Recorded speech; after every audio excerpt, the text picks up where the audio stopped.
For the last couple of Sundays, and for the next couple of Sundays, we have been hearing piecemeal from the 6th chapter of John. And it began with the multiplication of the loaves and the fishes, in which Jesus fed them physically. Last week, they returned to him hoping for a repeat performance of the multiplication, but he takes it to the next level and says, "The bread that you eat, you will still die. But the bread that I will give is bread that if you eat it, you will never die." And it ends when he says, "I am the living bread that comes down from heaven." And we pick up this week where last week left off.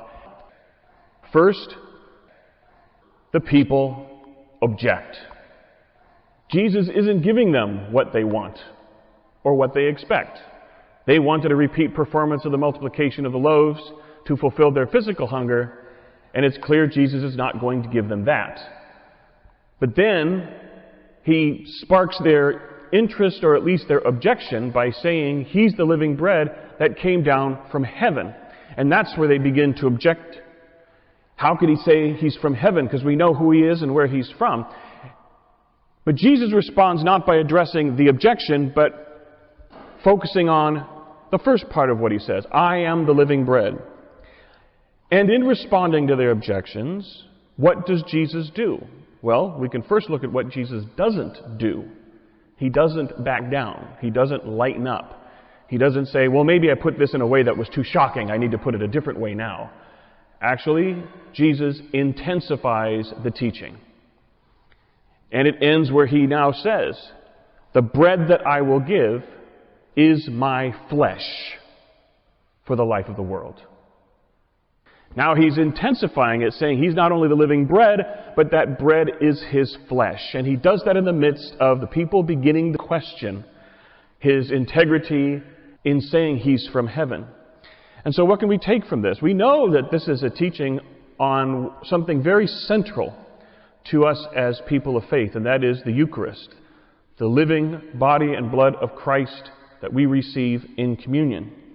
And Jesus is leading up to that, which we will hear next week. But we also see the people's response to a very central teaching that Jesus presents to us. And ironically, it's not positive. But we see in this week's gospel reading Jesus' response in the midst of that. We see it in other places as well. Whenever we've seen the people objecting to God and what he asks of them, God in turn intensifies the teaching. He doesn't water it down. He intensifies it. And in many places, the objections grow in intensity. And the people begin to peel off until we have, in the end, a group who can and do accept the teachings of Christ. And we see the beginning of that in today's gospel. Jesus is that living bread that comes down from heaven. That bread is his flesh for the life of the world. We see it in other places in the gospel. Not so much in the context of objections, but in the Gospel of Matthew, Jesus, in one section, gives what are called his antitheses, where he says, "You have heard it said, but I tell you this." For example, "You have heard it said, don't take a false oath. But I tell you, don't take oaths at all." Which gets us thinking, why do we need to take oaths? Because we're all liars. People in general are liars. They need to take the oath in order to put weight to what they're saying so people are more confident that they're speaking the truth. Jesus says, always be people of the truth, so that you don't need an oath. And there's where he says, say yes when you mean yes, and no when you mean no, and anything other than that is from the evil one. He intensifies the teaching. He doesn't back down. He doesn't make it more palatable. He doesn't say, well, maybe I should rethink it and put it a different way.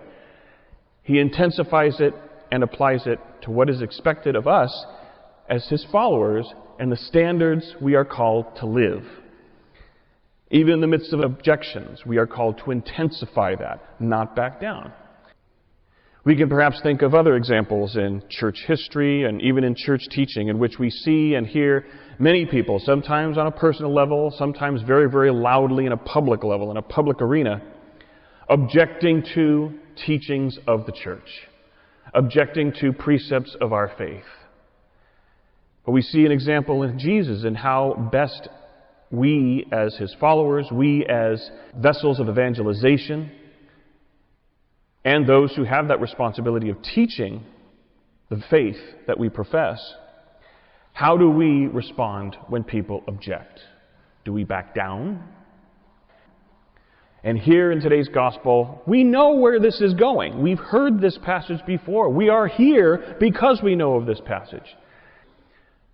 But in the context of Jesus giving that teaching, we begin to see the tension. Jesus isn't giving them what they want. He's giving them what He came to give them. And they're beginning to resist a little bit. And so Jesus tightens the teaching, giving pretty much little regard to the objections that are being raised. We'll see it grow in intensity, but for now, Jesus ends today's gospel by concentrating that teaching even more. He is the bread that comes down from heaven. And that bread isn't just any bread. It's His flesh. Now ponder that for a minute and what the average person would hear and how they would respond to such an audacious statement. The bread for the life of the world is His flesh. And he will go further into that in our reading next week. But for this week, let us reflect upon not only what we are doing here as we come to receive that flesh of Christ in this Eucharist, but also where do we find ourselves, or where can we recognize times where values and teachings of our faith, values and teachings of our church have met with objections, either objections within ourselves or objections that we see from other people, perhaps even objections from the entire society or culture in which we live. And we see Christ's example of how we respond to such objections. One way or another, the truth will overcome all objections. Even in the midst of resistance, even in the midst of resentment, we are not called to back down from what we believe and what we profess and how we are called to live. We are called to double down, to intensify it, to be that example, to be that instrument of evangelization. Jesus gives us His teaching in the context of the Eucharist. We give our teaching in the context of how we live and the faith we profess. And let us pray that in deference to the example of Jesus, we will have that courage in the midst of objection, not to back down, not to water down, not to grow ashamed or uncomfortable in what we profess and how we are called to live. But in fact, intensify, double down, and be even more forthright in the people we are called to be as His followers, the teachings we are called to put our faith in, the standards we are called to emulate as we come forth to receive that great gift that Jesus gives us in the sacrament of His body and blood.